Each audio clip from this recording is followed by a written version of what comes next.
नमस्कार, स्वागत है आप सभी का ज्ञान सम्मान के मंच पे। हम लोग यहाँ पे करंट अफेयर पढ़ रहे थे और करंट अफेयर में यदि बात करें तो ये जो मैगजीन हम लोग कवर कर रहे हैं घटना चक्र का दृष्टि नाम से जो मैगजीन आता है, बिल्कुल अपडेटेड मैगजीन है। 20 अगस्त जो है 2023 तक अपडेट किया गया है। तो इसमें यदि बात करें तो सबसे पहले जो बेहतरीन वन लाइनर होता है वो हम लोग कवर कर चुके हैं पार्ट वाइज में। उसके अलावा हम लोग डिटेल में मैगजीन कवर कर रहे हैं, कुछ लोग का डिमांड था तो ऐसे में डिटेल में मैगजीन देखा जा रहा है। और अंतर्राष्ट्रीय प्रकरण हम लोग समाप्त कर चुके हैं, टोटल वो 4 पार्ट में बनाया गया आपको। इसके बाद हम लोग अंतर्राष्ट्रीय प्रकरण देख रहे हैं, उसमें महत्वपूर्ण टॉपिक के ऊपर चर्चा हो रहा है। तो इसमें सबसे पहले हम लोग देखे थे अंतर्राष्ट्रीय टॉपिक में रैंकिंग वगैरह जो जारी किया जाता है, इसके बारे में बात हो रहा था। तो इसी को कंटिन्यू रखते हुए आज ये हम बात करेंगे कि जो भी रिमेनिंग इसमें टॉपिक बचा हुआ है इसको समाप्त करने का प्रयास करेंगे। बाकी आप लोग लेक्चर को अधिक से अधिक जो है लोगों में शेयर कर दें, चैनल को सब्सक्राइब कर लें ताकि जो भी अपडेट होगा आपको मिलते रहे। और आप सभी की डिमांड पे ही ये वीडियो बनाया जा रहा है, तो ऐसे में ज़्यादा से ज़्यादा लोग को लेक्चर को शेयर कर दे ताकि हमारा भी मोटिवेशन लेवल जो है ठीक ठाक रहे, ताकि ये मैगजीन आपको जल्द से जल्द कंप्लीट करा दिया जाए। चलिए, तो यहाँ पे इन्फॉर्मेशन जो है अगला कि फिनलैंड जो है आपको नाटो का 31वां सदस्य बना है। ठीक है, नाटो आपको पता ही होगा, नॉर्थ जो है अटलांटिक ट्रीटी ऑर्गेनाइजेशन है। ये एक जो है राजनीतिक और सैन्य गठबंधन है आपका, तो पॉलिटिकल और मिलिट्री अलायंस है। इसमें जो है आपको यूरोप और उत्तरी अमेरिका के 31 देश शामिल है। ठीक है, तो एक तो यूरोप हो गया आपका और एक उत्तरी अमेरिका, इसके टोटल 31 देश। अब नाटो जो में है 31वां नंबर पे एक मेंबर शामिल हो गया है और इसलिए अभी चर्चा में है। 4 अप्रैल 1949 को उत्तरी अटलांटिक संधि पे हस्ताक्षर के साथ ही नाटो की आधारशिला रखी गई थी। तो नाटो की अगर एस्टेब्लिशमेंट की बात किया जाए तो ये 1949 में, विश्व स्टेटिक फैक्ट है, कभी कभी एग्जाम में पूछ दिया जाता है। ठीक है, कि नाटो जो है कब स्टेबल हुआ, तो 1949 में हुआ था। ठीक है, नॉर्थ अटलांटिक ट्रीटी नाम से स्टेबल हुआ था। अब पूछा जाए कि जो है नाटो की आधारशिला जो रखी गई थी, इस संधि को वाशिंगटन संधि के नाम से भी हम लोग जानते हैं। अब इसमें 4 अप्रैल 2023 को क्या हुआ, फिनलैंड जो है नाटो का 31वां सदस्य बन गया। ठीक है, तो आपको बस याद रखना है कि अभी नया सदस्य कौन बन गया, इसमें फिनलैंड बन गया। इससे पहले उत्तरी जो है मैसेडोनिया, ये 30वां सदस्य बना था 2020 में। ठीक है, तो 30वां सदस्य बना था, अब 31वां सदस्य बनने वाला आपका फिनलैंड हो गया। ब्रुसेल्स जो है आपको बेल्जियम स्थित नाटो मुख्यालय में अमेरिका को उत्तरी अटलांटिक संधि को अंगीकरण के संबंध में दस्तावेज करने के साथ ही फिनलैंड को नाटो की सदस्यता प्राप्त हो गया। ठीक है, तब आपसे पूछा जाए बताइए नाटो का मुख्यालय कहाँ है, तो आप बता सकते हैं। ठीक है, ब्रुसेल्स बेल्जियम। ठीक है, नाटो का 31वां सदस्य कौन बन गया आपका, तो ये फिनलैंड बन गया। 30वां सदस्य उत्तरी जो है मैसेडोनिया बना था। इतना बात ध्यान रखेंगे। ये जो है आपको, इसका उद्देश्य क्या है, ये नाटो संगठन का तो राजनीतिक और सैन्य गठबंधन, ठीक है, एक दूसरे को कोऑपरेट करके और आगे बढ़ना। ठीक है, चलिए अगला है आपको, यहाँ पे एक और फैक्ट याद रख सकते हैं कि उत्तरी अटलांटिक के अनुच्छेद 10 में नाटो की सदस्यता प्राप्त करने से संबंधित प्रावधान किया गया है। ठीक है, अगला है आपका विश्व जो है प्रसन्नता जो है रिपोर्ट, वर्ल्ड हैप्पीनेस इंडेक्स। ठीक है, वर्ल्ड हैप्पीनेस रिपोर्ट की बात करें, ये 2012 में पहली बार विश्व जो है प्रसन्नता रिपोर्ट आपको जारी किया गया था। कब, 2012 में। विश्व प्रसन्नता रिपोर्ट के बारे बात करें तो संयुक्त राष्ट्र पोषण विकास समाधान नेटवर्क, यूएनएसडीसीएन के द्वारा, ठीक है, यूएनएसडीसीएन के द्वारा जो है रिपोर्ट आपको प्रकाशित किया जाता है। इसमें जो है गैलप वर्ल्ड पोल के द्वारा जो है डाटा का उपयोग किया जाता है। तो अभी बात कर रहे हैं हम वर्ल्ड हैप्पीनेस जो है रैंक की। 20 मार्च 2023 को संयुक्त राष्ट्र सतत विकास समाधान नेटवर्क, ठीक है, यानी United Nations sustainable development solution network के द्वारा विश्व प्रसन्नता रिपोर्ट जो है जारी किया गया। ठीक है, 2023 का ये इसका 11वां संस्करण था। इसमें 6 कारक होते हैं और इन्हीं के आधार पर रिपोर्ट बताया जाता है हैप्पीनेस का। देखिए, पहला इसमें होता है प्रति व्यक्ति सकल घरेलू उत्पाद कितना है। ठीक है, सामाजिक अवलंबन सोशल सपोर्ट की बात की जाती है। हेल्दी लाइफ एक्सपेक्टेंसी की, जीवन प्रत्याशा क्या है आपका, जीवन के विकल्प चुनने का स्वतंत्रता, freedom to make it life choice. उदारता की बात की जाती है इसमें।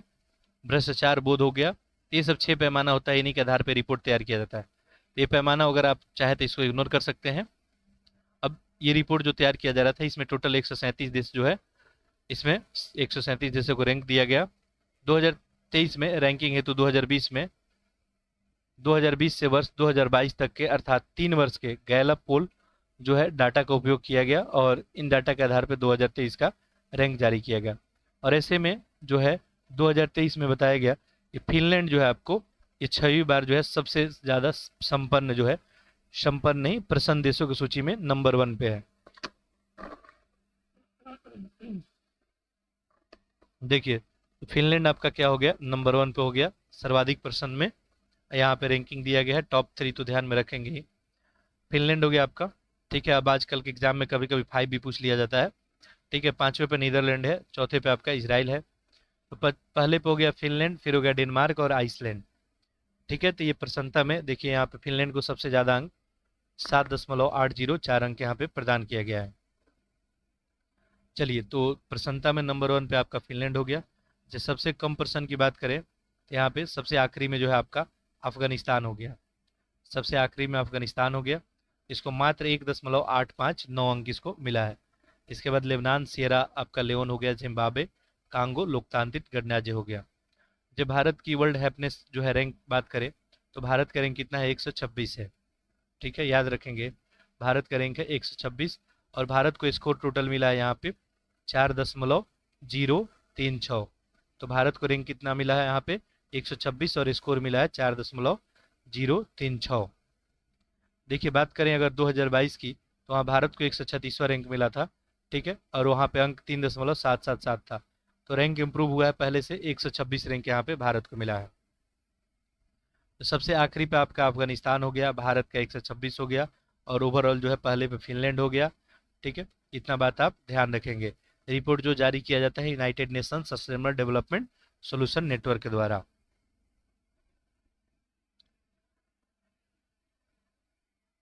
ठीक है, चलिए अगला देखते हैं।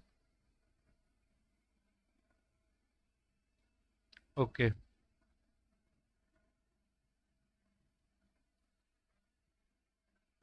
ये सभी के रिपीट आपके एग्जाम के लिए महत्वपूर्ण है। अगला है आपको लद्दाख और मयूरभंज, दो नाम है यहाँ पे, लद्दाख और मयूरभंज। टाइम्स पत्रिका के 50 महानतम स्थानों की सूची में इनको शामिल किया गया है। 2023 का जो टाइम्स पत्रिका का 50 महानतम स्थान में लद्दाख और मयूरभंज को शामिल किया गया है। ये 16 मार्च 2023 की बात है। टाइम्स पत्रिका के द्वारा 50 महानतम स्थलों की लिस्ट जारी की गई और इसमें भारत के 2 स्थल केंद्र शासित प्रदेश, एक तो आपका लद्दाख हो गया, एक उड़ीसा। तो लद्दाख तथा उड़ीसा का जो है मयूरभंज जिला, ठीक है, वो शामिल कर लिया गया। ये 50 स्थल जो है 2023 में घूमने के लिए विश्व के सर्वश्रेष्ठ जो है स्थल रहे, ठीक है। तो इतना बात याद रखेंगे, ठीक है। तो लद्दाख और मयूरभंज जो है टाइम्स पत्रिका की लिस्ट में शामिल हो गए। ये 50 टोटल यहाँ पे महानतम स्थलों की बात करें तो इसमें एक तो केंद्र शासित प्रदेश लद्दाख, दूसरा हो गया उड़ीसा का मयूरभंज जिला। अगला देख सकते हैं, मयूरभंज जो है उड़ीसा का एक जिला है। ये भी बात याद रखना चाहिए। मुख्यतः विलक्षण बाग और प्राचीन मंदिर के लिए प्रसिद्ध है। यहाँ पे स्थित सिमलीपाल राष्ट्रीय पार्क, काले बाग यहाँ पे पाए जाते हैं। इसके अलावा देखें तो यहाँ सियाही हाथी और बंगाल टाइगर वगैरह भी पाए जाते हैं, ठीक है। तो मयूरभंज आपका उड़ीसा में हो गया।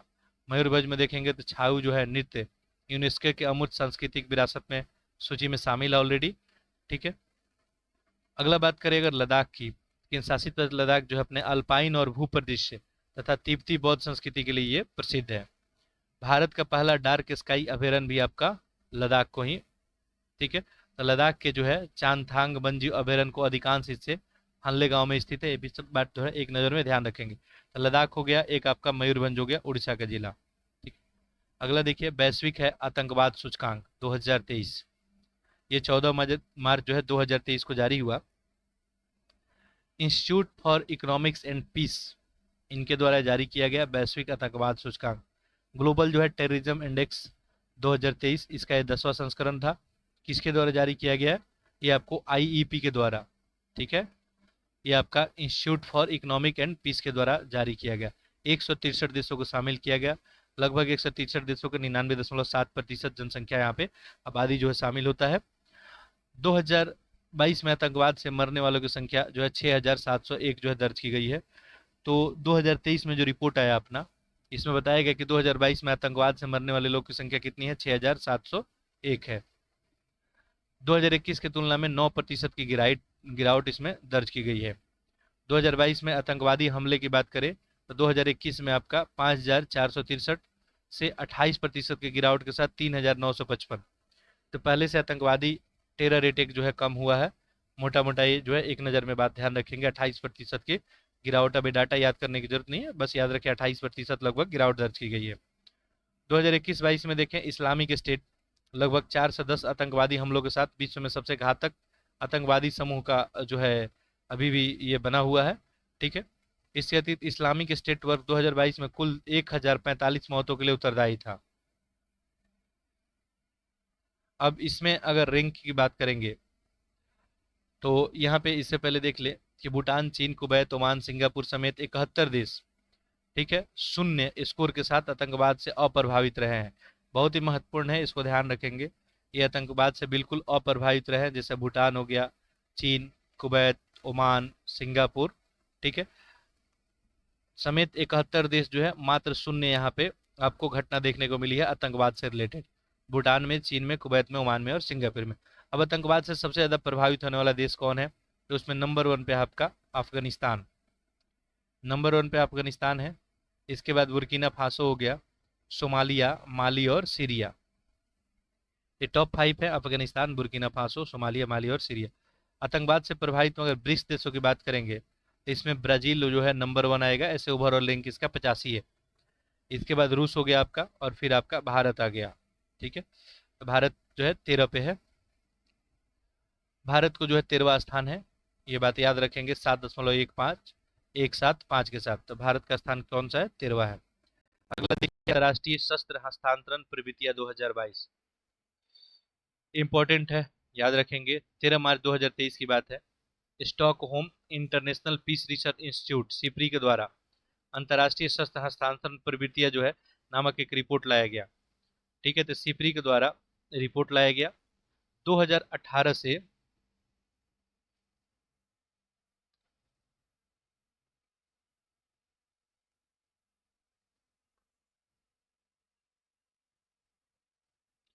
ठीक है, देखिए 2018 से अगर 22 की बात करेंगे तो 2018 से 22 में प्रमुख शस्त्रों के जो है अंतर्राष्ट्रीय हस्तांतरण की मात्रा में वर्ष 2013-17 की तुलना में 5.1% की कमी दर्ज की गई है। ठीक है, तो इतना बात आप ध्यान रखेंगे। सिप्री का रिपोर्ट आया, इसमें क्या बताया गया है कि 2018 से 22 में, ठीक है, प्रमुख शस्त्रों के अंतर्राष्ट्रीय हस्तांतरण की मात्रा 2013-17 की तुलना में कमी दर्ज की गई है। 13-17 से 18-20 की 5.1। तो पहला बात तो ये ध्यान रखेंगे। अब देखिए 18 से 22 की बार बार बात की जा रही है। इस अवधि में विश्व में सबसे बड़े हथियार जो है निर्यातक कौन रहे।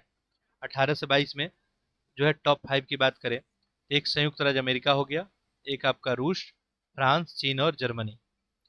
ठीक है, तो टॉप 5 में ये बात ध्यान रखेंगे। संयुक्त राज्य अमेरिका हो गया, रूस, फ्रांस, चीन और जर्मनी। तो ये हथियार निर्यातक हैं, यानी हथियार सबसे ज्यादा निर्यात कौन कर रहा है, तो अमेरिका कर रहा है, फिर आपका रूस, फिर आपका फ्रांस, चीन और जर्मनी। एक बात तो याद रखेंगे, बहुत इंपॉर्टेंट रिपोर्ट है ये पांचों देश जो है 2018 से 22 में प्रमुख शस्त्रों के निर्यात में 76% इन्हीं का हिस्सा है। ठीक है, 100 में 76 इन्हीं का हिस्सा है लगभग, अमेरिका, रूस, फ्रांस, चीन और जर्मनी का। ठीक है, तो ये तो हो गया आपका निर्यातक का बात। विश्व के शस्त्रों में सबसे बड़ा निर्यातक अमेरिका, शस्त्र निर्यातक का सकल विश्व का 40% अकेला ही है, जो 13-17 की तुलना में 14% अधिक है। ठीक है, अगर 2018 से 22 की अवधि में बात करेंगे तो सबसे बड़ा आयातक कौन रहे, हथियार आयातक में बात करेंगे तो सबसे एक नंबर पे आपका भारत रहा, फिर आपका सऊदी अरबिया, कतर, ऑस्ट्रेलिया और चीन। तो आयातक में बात करें तो आपका भारत हो गया, और निर्यातक में आपका अमेरिका हो गया नंबर 1 पे। ठीक है, तो यहाँ पे निर्यातक में हो गया अमेरिका, जबकि आयातक में आपका भारत हो गया। चलिए आगे बढ़ते हैं। संयुक्त रूप से ये पांचों देश प्रमुख शस्त्र के कुल आयात का 36% हिस्सा का उत्तरदायी है। भारत जो है विश्व में शस्त्रों का सबसे बड़ा आयातक है। तभी हम लोग देखे भी यहाँ पे कुछ और इम्पोर्टेंट फैक्ट है इससे रिलेटेड जो हम लोग देख लेते हैं। देखिए 2013-17 के मुकाबले में 2018 से 22 में मुकाबला करेंगे तो कुल आयात में 11% की कमी दर्ज की गई है। ठीक है, रूस जो है 2018 से 22 में भारत का सबसे बड़ा हथियार आपूर्ति करता रहा है। तो भारत जो है सबसे ज्यादा हथियार कहाँ से परचेज किया है, तो रूस से किया है। ठीक है, चलिए, भारत का जो है कुल शस्त्र आयात में जो है देख सकते हैं रूस का हिस्सेदारी अकेले कितना का है, 45% रूस का हिस्सेदारी रहा है। ये भी बात थोड़ा सा ध्यान रखेंगे। ठीक है, इसके बाद जो है देखेंगे हथियार आपूर्ति में फ्रांस दूसरे पे है और अमेरिका तीसरे पे है। ठीक है, भारत को रूस, फ्रांस और इजराइल के द्वारा शस्त्र निर्यात के मुख्य प्रयोगकर्ताओं में भारत शीर्ष स्थान पे है। ठीक, आगे देखते हैं, ये बहुत इंपॉर्टेंट है आपका 95वां ऑस्कर पुरस्कार 2023। तो अकादमी पुरस्कार है एकेडमी अवार्ड, जिन्हें ऑस्कर के नाम से भी हम लोग जानते हैं। ये वैश्विक फिल्म उद्योग से जुड़ा कलाकार और टेक्नीशियन के लिए सर्वश्रेष्ठ फिल्म पुरस्कार प्रदान करता है। पहली बार आप देखेंगे तो ऑस्कर की बात करेंगे, प्रथम ऑस्कर जो है 16 मई 1929 को द हॉलीवुड जो है रूजवेल्ट होटल कैलिफोर्निया में इसका आयोजन किया गया था। ठीक है, पहले ऑस्कर का 1929 में, कहाँ पे, आपका कैलिफोर्निया में। पुरस्कार प्रतिवर्ष academy of motion pictures arts and science के द्वारा प्रदान किया जाता है। एम्स के द्वारा जो है आपका ये पुरस्कार प्रदान किया जाता है, academy of motion picture and arts and sciences. अब ये भी सब क्वेश्चन जो है कभी कभी एग्जाम में पूछ लिया जाता है। अमेरिका फिल्म निर्माता जो है Janet Yang, Janet Yang academy of motion picture arts and sciences के वर्तमान के अध्यक्ष है। तो आपका ये भी प्रश्न एक बनता है कि motion picture arts and sciences के अध्यक्ष कौन है, तो ये जेनेट यांग है।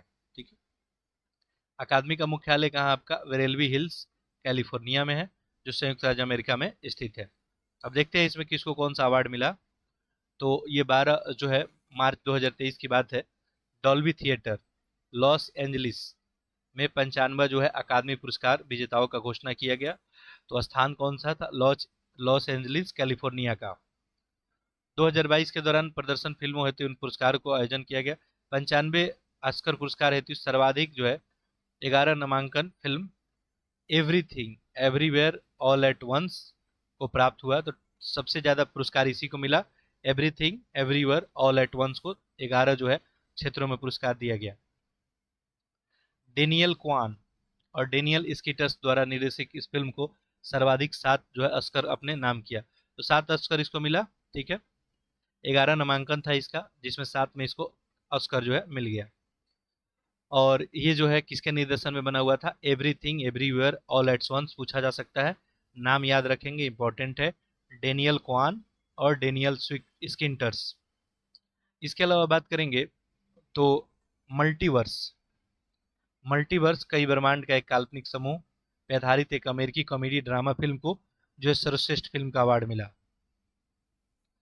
तो सर्वश्रेष्ठ फिल्म की बात किया जाए तो ये हो गया आपका मल्टीवर्स। ठीक है, याद रखेंगे। इस फिल्म को डेनियल क्वान और डेनियल स्किंटर के द्वारा सर्वश्रेष्ठ निर्देशन का पुरस्कार भी जीता गया। मलेशिया की अभिनेत्री है जिनका नाम है मिशेल यो, इनको जो है Everything Everywhere All at Once film के लिए शानदार अभिनय के लिए इनको सर्वश्रेष्ठ अभिनेत्री का पुरस्कार दिया गया। तो ये भी फैक्ट आपको याद रखना है, मिशेल यो को क्या दिया गया, सर्वश्रेष्ठ अभिनेत्री का अवार्ड दिया गया। किस मूवी के लिए, Everything Everywhere All at Once के लिए।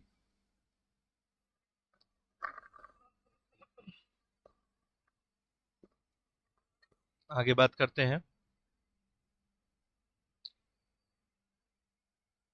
मिशेल यो जो है सर्वश्रेष्ठ अभिनेत्री का ऑस्कर पुरस्कार जीतने वाली ये पहली जो है एशियाई महिला बनी है। ठीक है, America psychologist drama the well, निर्देशन है डैरेन जो है एरोनोपेक्सी का। अभिनय हेतु ब्रेडन फ्रेजर को जो है सर्वश्रेष्ठ अभिनेता का पुरस्कार मिला। ठीक है, तो सर्वश्रेष्ठ अभिनेता कौन होगा, ब्रेडन फ्रेजर। ठीक है, याद रखेंगे। इसके बाद देखिए, all coin on the western front, Germany के सर्वश्रेष्ठ अंतर्राष्ट्रीय फीचर फिल्म का पुरस्कार प्रदान किया गया इसको। कुछ अन्य विजेता हैं जैसे सर्वश्रेष्ठ सहायक अभिनेत्री का, ये सभी की नज़र में ध्यान रख सकते हैं, पूछने के चांस कम है। जेमी ली कार्टिस है एवरीथिंग के लिए ही। सहायक अभिनेता की बात करें तो के क्वान है, ये भी एवरीथिंग के लिए। डॉक्यूमेंट्री फिल्म फीचर की बात करें तो ये नेबलिनी डेनियल रोहर निर्देशक हो गए। सर्वश्रेष्ठ संगीत इंपॉर्टेंट है। ठीक है, ओरिजिनल संग में ऑल जो है coin on the western front को। विजुअल इफेक्ट के लिए देखें तो अवतार को, द वे ऑफ वाटर, अवतार जेम्स कैमरून के द्वारा निर्देशित मूवी है, इसको विजुअल इफेक्ट के लिए दिया गया। भारत के लिए जो है अगर देखा जाए तो कार्तिक जो है गोंसावेलेस द्वारा निर्देशित द एलिफेंट विस्पर्स, इसको जो है सर्वश्रेष्ठ डॉक्यूमेंट्री शॉर्ट फिल्म का ऑस्कर जो है प्रदान किया गया। इंपॉर्टेंट है, याद रखेंगे। द एलिफेंट स्पर्स को सर्वश्रेष्ठ डॉक्यूमेंट्री फिल्म का अवार्ड दिया गया। अब पूछा जा सकता है कि इनके निर्देशन किसके द्वारा किया गया? कार्तिकी जो है गोंसा वेस के द्वारा। आगे देख सकते हैं, तमिल भाषा की इस फिल्म के निर्देशन कार्तिक जो है गोंसाल्वेस के निर्माता गुनीत मेंगा ने स्टेज पे जाकर पुरस्कार जो है यहाँ पे ग्रहण किया। ऑस्कर पुरस्कारों के इतिहास में पहला अवसर था जब किसी भारतीय प्रोडक्शन कंपनी को यहाँ पे ये ऑस्कर मिला, इसलिए थोड़ा सा एक खास बन जाता है। द एलिफेंट विस्पर्स की कहानी एक ऐसी आदिवासी जोड़े वोमन और वेली की है जो कि मधुमलाई टाइगर रिजर्व में रहने वाले हाथी के एक अनाथ बच्चे रघु को गोद लेते हैं और उसे पाल पोस कर बड़ा करते हैं। इसके अलावा देखें, दूसरा पुरस्कार की बात करें तो ये आपका एस राजा मौली के द्वारा निर्देशित तेलुगु फिल्म है ट्रिपल आर। ट्रिपल आर का गीत जो नाटू नाटू को सर्वश्रेष्ठ संगीत की श्रेणी में इसको ऑस्कर दिया गया। ठीक है, तो याद रखेंगे एस राजा मौली का पिक्चर आर को सर्वश्रेष्ठ जो है नाटू नाटू गीत को क्या किया गया? संगीत के कैटेगरी में इसको पुरस्कार दिया गया। नाटू नाटू गीत के संगीतकार कौन है? तो एम किरवानी है, नाम इनका याद रखेंगे। गीतकार जो है एम किरवानी, संगीतकार जो है किरवानी हो गए और गीतकार जो है इसके चंद्रबोस हो गए। इस गीत का गायन जो है राहुल जो है सिपलीगंज एवं काल भैरव इनके द्वारा गाया गया है। तो दो लोग का नाम याद रखेंगे, राहुल सिपलीगंज और काल भैरव। नाटू नाटू किसी भी भारतीय फिल्म के सर्वश्रेष्ठ मौलिक गीत का ऑस्कर जीतने वाला है पहला गीत है।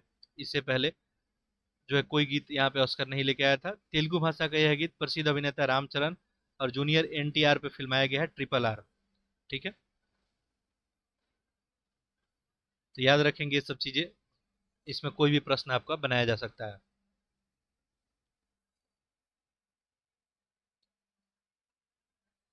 ये हो गया आपका ऑस्कर से रिलेटेड कहानी। आगे बढ़ते हैं।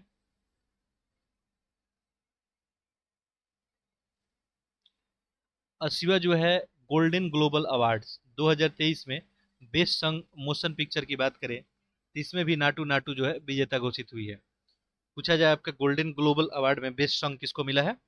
तो ये आपको नाटू नाटू को ही मिला है। भारतीय फिल्म निर्माता जो है शौनिक सेन के द्वारा निर्देशित documentary film all that Brits documentary feature film की श्रेणी में शॉर्टलिस्ट अंतिम 5 फिल्म में शामिल है, लेकिन ये ऑस्कर जो है नहीं जीत पाई। खैर, तो इसको एक नज़र में ध्यान रख सकते हैं। अंतर्राष्ट्रीय फिल्म जो है श्रेणी में प्रतिस्पर्धा हेतु पैन नालिन द्वारा निर्देशित गुजराती भाषा में एक फिल्म था छेल्लो सो, भारत की आधिकारिक प्रविष्टि थी ये। छेल्लो सो जो है ऑस्कर पुरस्कार हेतु शॉर्टलिस्ट की गई थी 15 फिल्मों में, लेकिन अंतिम 5 में ही स्थान जो है बना नहीं सकी। 95 जो ऑस्कर पुरस्कार प्रसिद्ध भारतीय अभिनेत्री थी दीपिका पादुकोण, ये जो है प्रस्तुतकर्ता आपका उद्घोषक में से एक शामिल रही। ठीक है, तो ये जो है पूछने का चांस कम है। ठीक है, ऑस्कर के मंच पे पुरस्कार जो है प्रस्तुतकर्ता की बात करें तो इसके रूप में पहुंचने वाली पहली भारतीय अभिनेत्री बनी है पारसिस खम्बाटा। ये 1980 में ये पहली भारतीय अभिनेत्री बनी थी। ठीक है, 2016 में ऑस्कर प्रस्तुतकर्ता में शामिल दूसरी अभिनेत्री प्रियंका चोपड़ा थी और अभी आप देख ही चुके। ठीक है, दीपिका पादुकोण को। अगला है लेगाटम समृद्धि सूचकांक 2023। ठीक, विश्व के विभिन्न देशों की समृद्धि के स्तरों की तुलना हेतु अंतर्राष्ट्रीय गैर सरकारी संगठन लेगाटम इंस्टीट्यूट के द्वारा प्रतिवर्ष ये रिपोर्ट जो है लाया जाता है। ठीक है, समृद्धि को जो है बताने के लिए। लेगाटम इंस्टीट्यूट जो है लंदन में स्थित है। लेगाटम कंपनी समूह के अंतर्गत एक स्वतंत्र संगठन है जो वैश्विक समृद्धि और मानव स्वतंत्रता के विस्तार को बढ़ावा देता है। बात करें इस रिपोर्ट की तो ये 27 फरवरी 2023 को लेगाटम इंस्टीट्यूट के द्वारा जो है आपको लेगाटम समृद्धि सूचकांक जारी किया गया। ये इसका 16वां संस्करण था। ठीक, समृद्धि में 8 क्षेत्र इसमें रखा गया, 167 देशों को इसमें शामिल किया गया। ठीक है, इसमें 3 कार्य क्षेत्र था, 12 स्तंभ था, 300 इसमें संकेतक थे और ऐसे में रिपोर्ट जारी किया गया था। ठीक है, तो इसको एक नज़र में इस सबको बस सुने रहेंगे। हो सकता है कहीं गलती से पूछ दिया जाए, ऐसे पूछने का चांसेस बहुत ही कम है। 2023 के विश्व समृद्धि सूचकांक में डेनमार्क शीर्ष पे रहा है। तो समृद्धि सूचकांक में डेनमार्क, जबकि सबसे खराब प्रदर्शन में आपका दक्षिणी सूडान। तो याद रखेंगे डेनमार्क और दक्षिणी सूडान। अब बात आती है कि भारत का रैंक इसमें क्या रहा था? तो भारत का रैंक 103वां स्थान इसमें रहा था। 2022 में भारत का स्थान 100वां रहा था इसमें। 2023 में पश्चिमी यूरोप विश्व का सर्वाधिक समृद्ध जो है क्षेत्र रहा। तो अगर पूरे एरिया की बात करें तो पश्चिमी यूरोप रहा। ठीक है, अगला देखते हैं आर्थिक स्वतंत्रता सूचकांक 2023। सबसे पहले 1995 में प्रकाशित किया गया था आर्थिक स्वतंत्रता सूचकांक, इंडेक्स ऑफ इकोनॉमिक फ्रीडम, जिसका प्रकाशन वाशिंगटन डीसी स्थित विचार मंच द हेरिटेज फाउंडेशन के द्वारा किया जाता है। तो ये जो है इसका प्रकाशन कौन करता है, ये द हेरिटेज फाउंडेशन के द्वारा, याद रखेंगे। द हेरिटेज फाउंडेशन के द्वारा आर्थिक स्वतंत्रता सूचकांक लाया जाता है। विश्व के देशों को इसमें शामिल किया जाता है। आर्थिक स्वतंत्रता का मापन किया जाता है 4 व्यापक जो है नीतिगत क्षेत्रों में। 12 इसमें मात्रा है, कुछ इसमें घटक वगैरह होते हैं, जैसे विधि का नियम, रूल ऑफ लॉ का बात किया जाता है। इसके बाद इसमें सरकार की आकार हो जाती है, नियामक दक्षता, खुले बाजार, इन सब मैटर पे जो है देखा जाता है। अब विधि के नियम में भी देखेंगे तो संपत्ति का अधिकार हो गया, सरकारी सत्यनिष्ठा हो गया, न्यायिक प्रभावशीलता होगा, ये सब 3-4 पैमानों पर दिया जाता है। ये सब एक नज़र में ध्यान रखेंगे, पूछने के चांसेस कम है। मेंस पर्पज से इन सबको ध्यान रख सकते हैं आप। 27 फरवरी 2030 को आर्थिक स्वतंत्रता सूचकांक 2023 जारी हुआ, ये उसका 29वां संस्करण था। ठीक है, साथ साथ देखेंगे तो विश्व के 184 स्वायत्त देशों को इसमें शामिल किया गया। 4 देश सिंगापुर, स्विट्जरलैंड, आयरलैंड और ताइवान को अत्यधिक उच्च आर्थिक स्वतंत्रता स्कोर प्राप्त हुआ और उन्हें आर्थिक रूप से स्वतंत्र की श्रेणी में वर्गीकृत किया गया है। चारों का नाम क्या है, सिंगापुर, स्विट्जरलैंड, आयरलैंड और ताइवान। नाम ध्यान रखेंगे। 50 से 59.9 मध्य स्कोर में 65 अर्थव्यवस्थाओं को इसमें, जिसमें आप देखेंगे भारत, ब्राजील, रूस जैसे अर्थव्यवस्था को इसमें शामिल किया गया। तो मध्य में जो है सबसे टॉप में कौन रहा यहाँ पे, ठीक ठाक स्थिति, 80 से ज्यादा स्कोर मिला इन लोगों को, सिंगापुर, स्विट्जरलैंड, आयरलैंड और ताइवान। सिंगापुर को विश्व का सबसे स्वतंत्र अर्थव्यवस्था बताया गया। ठीक है, ध्यान रखेंगे, सिंगापुर को जो है सबसे विश्व का बेहतरीन अर्थव्यवस्था बताया गया। आर्थिक स्वतंत्रता सूचकांक 2023 में भारत को जो है 131वां स्थान मिला। तो नंबर 1 पे सिंगापुर और भारत को 131वां स्थान यहाँ पे दिया गया। अगला देखते हैं, Bharat the agriculture innovation mission for climate में शामिल। ठीक क्या है, देखिए the agriculture innovation mission for climate की बात करें तो संयुक्त राज्य अमेरिका और संयुक्त अरब अमीरात की एक संयुक्त पहल है ये। ठीक है, इनके द्वारा the agriculture innovation mission for climate जो है लाया गया था। पहल का शुरुआत ग्लासगो यूके में संयुक्त राज्य जो है जलवायु परिवर्तन सम्मेलन 2021 COP26 में जो है ये किया गया है। तो 2021 में इसका शुरुआत किया गया था। 2021 से 25 के मध्य जलवायु स्मार्ट कृषि खाद्य प्रणाली में नवाचार के लिए निवेश के समर्थन को बढ़ावा देना है, ताकि भागीदार एकजुट होकर जलवायु परिवर्तन और वैश्विक भूख की समस्या से क्या कर सके, इसको संबोधित कर सके, निपट सके इसकी। तो बात है 22 फरवरी 2023 को भारत का एक आशय पत्र पे हस्ताक्षर करके और AIM4C में शामिल हो गया।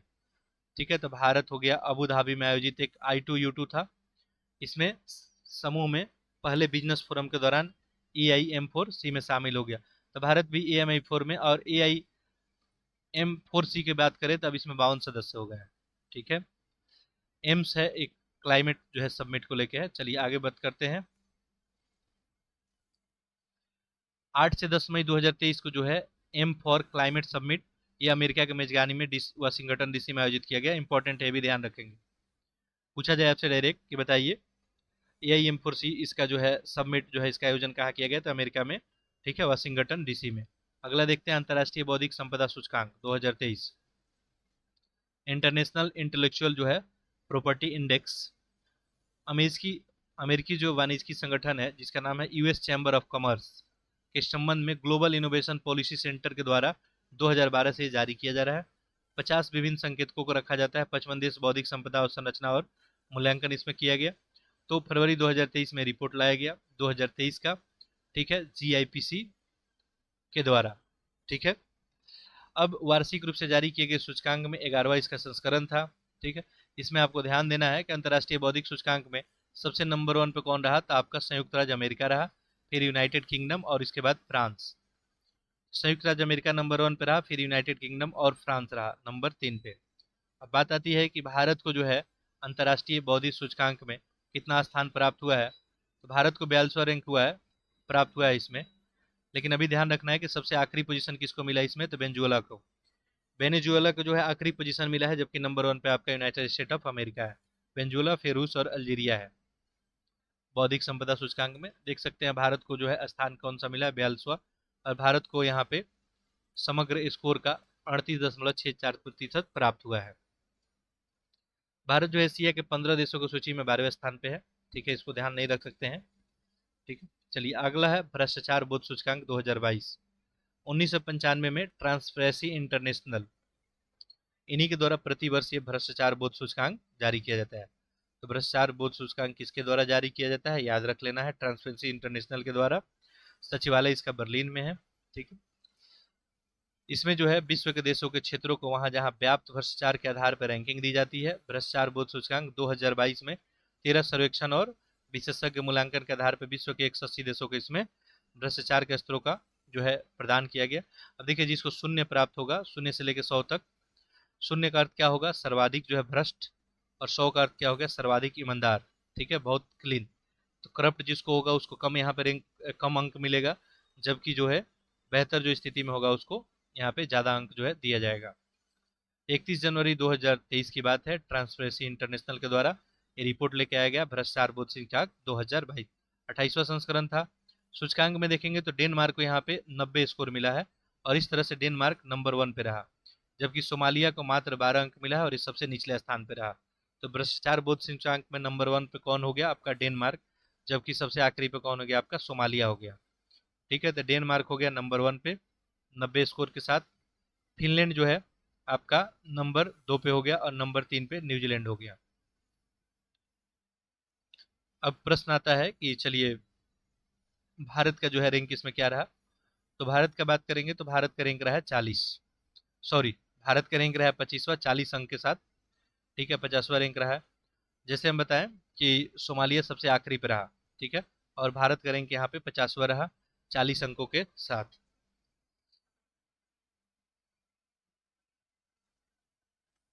अब ये ब्रिक्स देशों का रैंकिंग है तो इसको ध्यान में रख सकते हैं बस।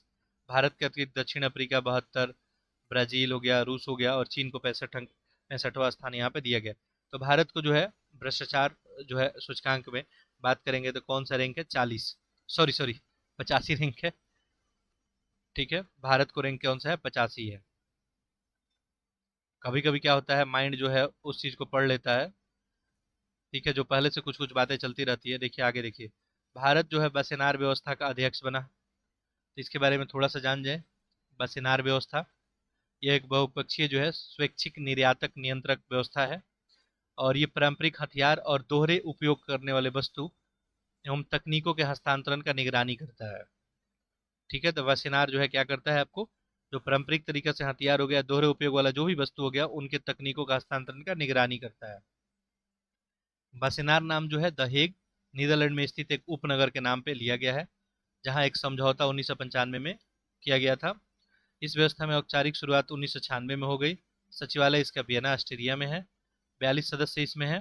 ठीक है, 2017 में भारत भी इस व्यवस्था का सदस्य बन गया। ठीक है, संयुक्त राष्ट्र के 4 अस्थायी सदस्य रूस, अमेरिका, फ्रांस, यूके, इसमें चीन इस व्यवस्था का सदस्य नहीं है। तो बसेनार में चीन जो है शामिल नहीं है। 1 जनवरी 2023 की बात है, भारत ने आधिकारिक तौर पर बसेनार व्यवस्था को पूर्ण सत्र की अध्यक्षता ग्रहण कर ली। 30 नवंबर से, अभी एक क्वेश्चन बहुत इंपॉर्टेंट है, पूछा जा सकता है। 1 जनवरी 2023 को देखिए, पूर्ण सत्र का अध्यक्षता भारत के द्वारा ग्रहण कर लिया गया। 30 नवंबर से 1 दिसंबर 2022 के मध्य वियना बसेनार व्यवस्था में 26वीं वार्षिक बैठक का आयोजन किया गया था, और इसी बैठक में भारत को बसेनार व्यवस्था का अध्यक्षता सौंपा गया। अब भारत का कार्यकाल इसके लिए कितने साल का, 1 साल का हो जाएगा, 1 जनवरी 2023 से लेकर 31 दिसंबर 2023 तक। तो भारत जो है इसका अध्यक्षता करेगा। भारत ने आयरलैंड को बसेनार व्यवस्था को पूर्ण सत्र की अध्यक्षता ग्रहण की। पहला अवसर था जब भारत किसी बहुपक्षीय निर्यात नियंत्रण व्यवस्था का जो है अध्यक्ष बना है। अगला इंपॉर्टेंट है मानव स्वतंत्रता सूचकांक, बहुत इंपॉर्टेंट है। ठीक है, ह्यूमन जो है फ्रीडम इंडेक्स, इनके तहत जो है व्यक्तिगत, पर्सनल, नागरिक और आर्थिक स्वतंत्रता के आधार पर विश्व में मानव स्वतंत्रता सूचकांक प्रस्तुत किया जाता है। आधार इसका 3 है, एक तो व्यक्तिगत हो गया, एक नागरिक, और एक आपका इकोनॉमिक हो गया। जनवरी 2023 में वाशिंगटन डीसी स्थित कैटो इंस्टीट्यूट और कनाडा का जो है फ्रेजर इंस्टीट्यूट, इनका संयुक्त रूप से जो है इन्हीं के द्वारा ये रिपोर्ट जारी किया गया। ठीक है, तो कैटो इंस्टीट्यूट और आपका फ्रेजर इंस्टीट्यूट के द्वारा आपको ह्यूमन जो है फ्रीडम इंडेक्स जारी किया गया। ठीक है, और ये इसका 8वां संस्करण था। ठीक है, ह्यूमन फ्रीडम इंडेक्स की बात करेंगे तो 2022 में, वर्ष 2020 के उपलब्ध आंकड़ों के आधार पर 165 देश को शामिल इसमें किया गया। ठीक है, अब देखते हैं ह्यूमन फ्रीडम इंडेक्स की बात करते हैं तो इसमें नंबर 1 पे कौन रहा? स्विट्जरलैंड। फिर नंबर 2 पे न्यूजीलैंड और नंबर 3 पे एस्टोनिया। ठीक है, नंबर 1 पे जो है स्विट्जरलैंड इसमें रहा। अगर दक्षिण एशियाई देश की बात करेंगे तो नंबर 1 पे आपका सिंगापुर रहा। ओवरऑल जो है वैश्विक स्थान पे इसका रैंक कितना रहा? 44 रहा। ठीक है, तो दक्षिणी एशिया में भारत भी आता है, तो ऐसे में जो है भारत को जो है इसमें देख सकते हैं 10वां रैंक मिला है। ठीक है, तो भारत को जो है साउथ एशिया में देखेंगे तो 10वां, ओवरऑल बात करेंगे तो भारत को 112वां रैंक मिला है। ठीक है, ह्यूमन फ्रीडम इंडेक्स में। ईरान को जो है CSW से बाहर कर दिया गया है। महिलाओं की स्थिति पर आयोग है एक CSW, जिसका नाम है commission on the status of women. लैंगिक समानता को बढ़ावा देने के लिए, महिलाओं को सशक्त करने के लिए विशेष रूप से समर्पित क्या है? एक वैश्विक अंतर सरकारीय निकाय है ये, महिलाओं को सशक्त करना है इसको। और ऐसे में एक आयोग है आपका commission on the states of women. इसकी स्थापना जो है 1946 में की गई थी, ध्यान रखेंगे। ये संयुक्त राष्ट्र आर्थिक सामाजिक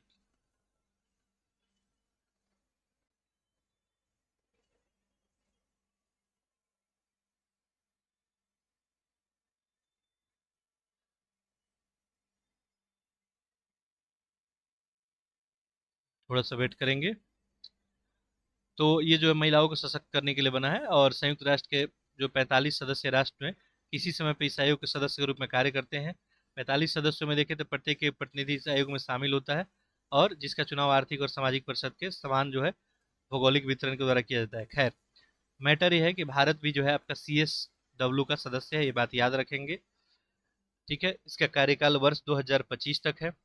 अब 14 दिसंबर 2022 की बात है, संयुक्त राष्ट्र आर्थिक और सामाजिक परिषद ने ईरान को जो है शीर्ष कार्यकाल के लिए महिलाओं की स्थिति पे संयुक्त राष्ट्र आयोग से बाहर करने का प्रस्ताव पारित किया, तो ईरान को बाहर कर दिया गया। CSW में ईरान का कार्यकाल 2022 से 26 तक प्रस्तावित था, लेकिन इसको क्या कर दिया गया? बाहर कर दिया गया। इतना बात बस आप इसमें ध्यान रखेंगे। संयुक्त राज्य अमेरिका द्वारा प्रस्तुत प्रस्ताव के पक्ष में 29 देश ने मतदान किया था। प्रस्ताव के विपक्ष में 8 देश मतदान किए थे। भारत सहित 16 देशों ने मतदान में भाग ही नहीं लिया था। खैर, इतना बात याद रखेंगे कि उसको ईरान को जो है बाहर कर दिया गया। अगला है विश्व प्रतिभा रैंकिंग 2022, वर्ल्ड टैलेंट रैंकिंग। 2013 से प्रति वर्ष ये आपको जारी किया जाता है इंस्टीट्यूट फॉर मैनेजमेंट डेवलपमेंट के द्वारा। IMD के द्वारा आपको विश्व प्रतिभा रैंकिंग जारी किया जाता है 2013 से। इसका उद्देश्य क्या होता है? किसी भी देश को अपनी घरेलू प्रतिभाओं के कौशल, योग्यता को विकसित करने में क्षमता का मूल्यांकन करना। साथ ही इसके तहत देखेंगे तो अंतर्राष्ट्रीय प्रतिभाओं को आकर्षित करने के साथ साथ स्थानीय प्रतिभाओं को देश में रोक कर रखने की क्षमता का आकलन भी किया जाता है। तो हम लोग देख रहे हैं विश्व प्रतिभा रैंकिंग सूचकांक। तो इसकी रैंकिंग बात करें विश्व प्रतिभा रैंकिंग की, तो कौन जारी करता है आपको? तो ये जारी करता है इंस्टीट्यूट फॉर मैनेजमेंट डेवलपमेंट। ठीक है, इतना बात याद रखेंगे। अब इसमें अगर देखेंगे तो ये 8 दिसंबर 2022 को international institute for management and development के द्वारा जारी किया गया। ठीक है, ये 9वां इसका संस्करण था। विश्व प्रतिभा रैंकिंग की बात करें 2022 में प्रति व्यक्ति मध्यम और उच्च आय वाले 63 अर्थव्यवस्था को इसमें शामिल किया गया था। लगातार छठे वर्ष जो है प्रतिभाओं को आकर्षित बनाए रखने में स्विट्जरलैंड प्रथम स्थान पर रहा। ठीक है, तो याद रखेंगे स्विट्जरलैंड इसमें एक स्थान पर रहा। ठीक है, और इसमें भारत का स्थान जो है 52वां रहा विश्व प्रति अर्थात्मक सूचकांक में। जो है बात करें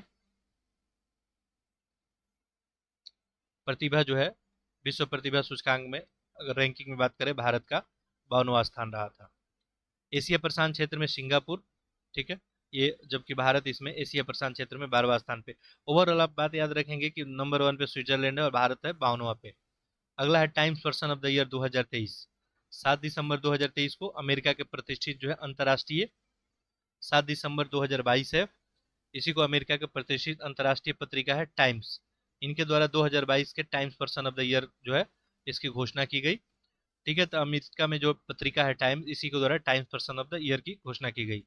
यूक्रेन के राष्ट्रपति हैं वोलोदिमीर जेलेंस्की, तथा यूक्रेन की भावना को वर्ष 2022 का times person of the year घोषित किया गया।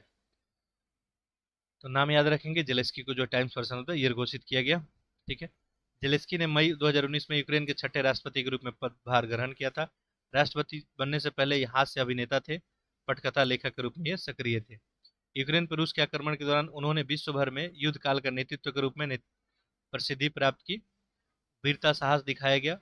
और ऐसे में देखेंगे तो मार्च 2022 में इनको जो है चेक गणराज्य का राजकीय सम्मान the Order of the White Lion, ये भी इनको जो है सम्मानित किया जा चुका है।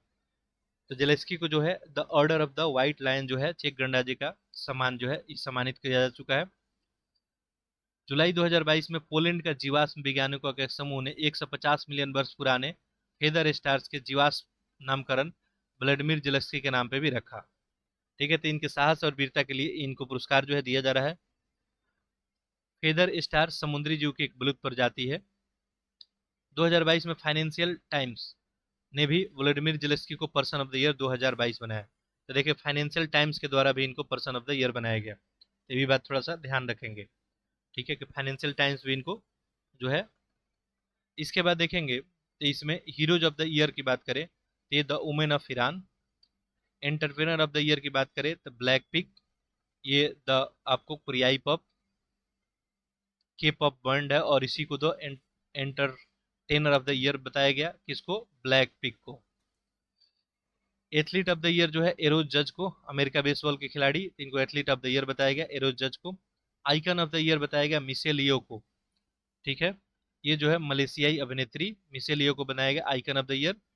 Innovators of the year Gregory Robinson James Webb अंतरिक्ष दूरबीन का निर्माण करने वाला नासा की टीम। तो इनोवेटर्स ऑफ द ईयर किसको, ग्रेगेटी रोबिन्सन जेम्स वेब अंतरिक्ष दूरबीन का निर्माण करने वाला जो नासा की टीम है, उस पूरी टीम को innovator of the year. Michelle Yeoh को icon of the year. Breakthrough artist of the year, ये मिक्की गायटक। अभी सब इंपॉर्टेंट है, इसको एक नज़र में एक दो बार रिपीट कर लेंगे। Heroes of the year the women of Iran. Entertainer of the year black pig.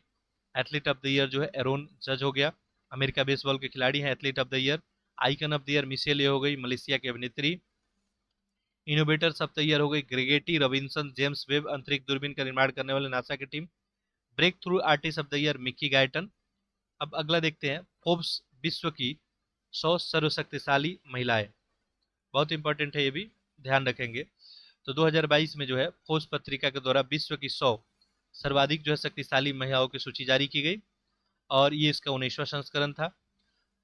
इस वार्षिक सूची में विभिन्न क्षेत्रों में जुड़ी 100 सर्वाधिक शक्तिशाली महिलाओं को शामिल किया गया था। ठीक है, तो बात करें इसमें, यूरोपियन आयोग की अध्यक्ष उर्सुला वान डेल लेन ये शीर्ष पे है इसमें। तो 100 सबसे प्रतिभाशाली महिलाओं की सूची में नाम आता है एक नंबर पे जर्मनी की उर्सुला वान डेर लेवन की, ये यूरोपियन आयोग की अध्यक्ष भी हैं। जबकि यूरोपियन सेंट्रल बैंक की अध्यक्ष क्रिस्टलिन लेगार्ड को दूसरा स्थान, और संयुक्त अमेरिका के उपराष्ट्रपति कमला हैरिस को तीसरा स्थान मिला। इंपॉर्टेंट है, याद रखेंगे, उर्सुला वान डेल लेयन को पहला स्थान, दूसरा स्थान क्रिस्टिने लेगार्ड को, और तीसरा स्थान आपको कमला हैरिस को। वहीं पे बात करें तो यूएसए की टेलर स्विफ्ट सबसे युवा और शक्तिशाली महिला है। ठीक है, तो सबसे युवा और शक्तिशाली महिला टेलर स्विफ्ट को बताया गया। वहीं यूएसए की नैन्सी पेलोसी, इनको सबसे उम्रदराज जो है शक्तिशाली महिला में शामिल किया गया। तो सबसे कम एज में जो है शक्तिशाली महिला में टेलर स्विफ्ट का नाम आता है, जबसे सबसे अधिक में नैन्सी पेलोसी की। वर्ष 2022 में विश्व के सर्वाधिक शक्तिशाली महिलाओं की सूची में जॉर्जिया मेलोनी, इटली की प्रथम महिला प्रधानमंत्री भी इस बार शामिल की गई है। इनको जो है ओवरऑल 7वां स्थान मिला। तो देखिए, नंबर 1 पे कौन, Ursula van der Leyen. Number 2 पे जो है यूरोपियन सेंट्रल बैंक की अध्यक्ष क्रिस्टीना लेगार्ड। नंबर 3 पे अमेरिका के उपराष्ट्रपति कमला हैरिस। सबसे कम एज में टेलर स्विफ्ट, और सबसे अधिक एज की जो है महिला बनी नैन्सी जो है पेलोसी। और ये फोर्ब्स का सूची है यहाँ पे। तो टॉप 3 हम लोग बात कर ही चुके हैं। तो टॉप 4 पे यहाँ पे देखे तो मैरी वर्स है, अमेरिका की सीईओ जनरल मोटर्स की। क्रिस्टलिना जॉर्जिया है, बुल्गारिया की, ये प्रबंधक निदेशक मुद्रा कोष की आईएमएफ की है। साई इनवेग है ताइवान की, ताइवान के राष्ट्रपति। अब बात आता है कि इस सूची में भारत के कितने लोग शामिल हैं। ठीक है, तो अगर इस सूची में बात करें तो 6 भारतीय महिलाएं इसमें जगह बना पाई है। भारतीय वित्त मंत्री निर्मला सीतारमन इस सूची में 36वें स्थान पे है। तो भारत में बात किया जाए तो नंबर 1 भारत की ओर से यही रही, ठीक है, और ओवरऑल इनको 36वां रैंक दिया। एचसीएल टेक की चेयरपर्सन है जिनका नाम है रोशनी नाडर मल्होत्रा, इनको जो है 55वां रैंक मिला। सेबी की जो है, सॉरी, 53वां रैंक मिला है इनको, ठीक है, रोशनी नाडर मल्होत्रा को जो है 53वां रैंक मिला। सेबी के अध्यक्ष है माधवपुरी बुच, इनको जो है 54वां स्थान दिया गया, ठीक है। सेल के अध्यक्ष है सोमा मंडल, इनको 67वां स्थान दिया। बायोकॉन के संस्थापक किरण मजूमदार को 77वां, जबकि नायका की संस्थापक सीईओ नाम है फल्गुनी नावर, इनको 89। 6 लोग शामिल है। अभी इंपॉर्टेंट है थोड़ा सा, 6 लोगों का नाम ध्यान रखेंगे, ठीक है। एक तो निर्मला सीतारमन हो गई, एक रोशनी नाडर हो गई, ठीक है, ये जो है एचसीएल टेक कंपनी के चेयरपर्सन हो गई। फिर उसके बाद सेबी के अध्यक्ष माधव पुरी हो गई, सेल के अध्यक्ष सोमा मंडल हो गई, बायोकॉन के संस्थापक किरण मजूमदार, और आपको फाल्गुनी नायर हो गई नायका की संस्थापक। अगला है आपको worldwide cost of living report 2022।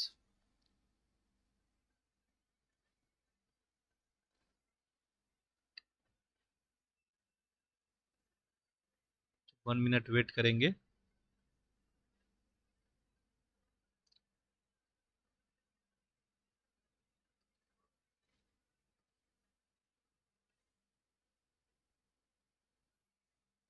तभी इसमें